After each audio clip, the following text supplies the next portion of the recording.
In Africa, the biggest headlines are coming from Nigeria. It went to polls this weekend. The results are in, and it seems Nigeria has chosen more of the same.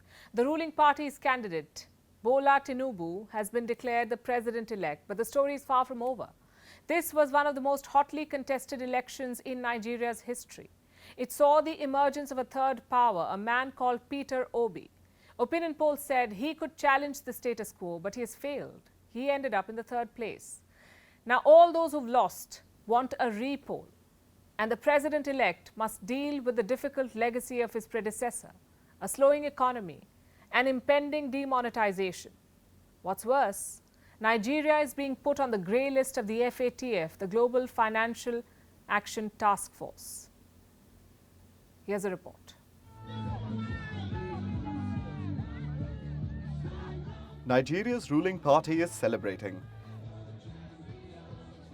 They won the country's tightest election and have retained the presidency.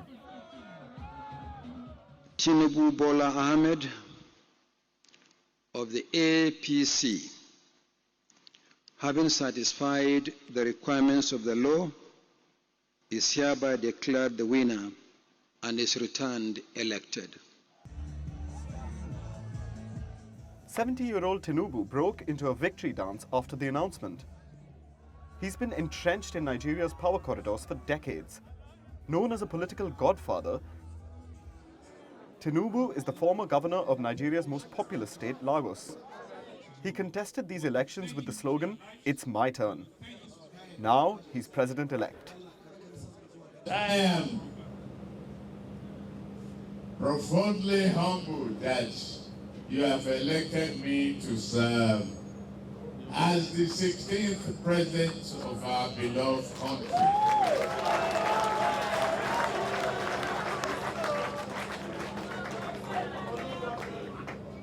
This is a shining moment in the life of any man and affirmation of our democratic existence. His rivals don't see it as an affirmation of democracy. It was a three-way battle for the presidency. There was the APC's Tinubu, Atiku Abubakar from the main opposition, the People's Democratic Party, and outsider candidate Peter Obi from the Labour Party. The APC and PDP have governed Nigeria since military rule ended in 1999. Obi was expected to break their stranglehold this time, but he finished third. Now, those who've lost say the elections weren't free and fair. The malpractices are on a very, very grand scale, and it is important that we bring the attention of not just the Nigerian community, but also of the international community to these gross violations. They want Nigeria's election chief sacked. They also want a repoll. So INEC should repeat the class since they have failed their exams, because this is a major test from INEC.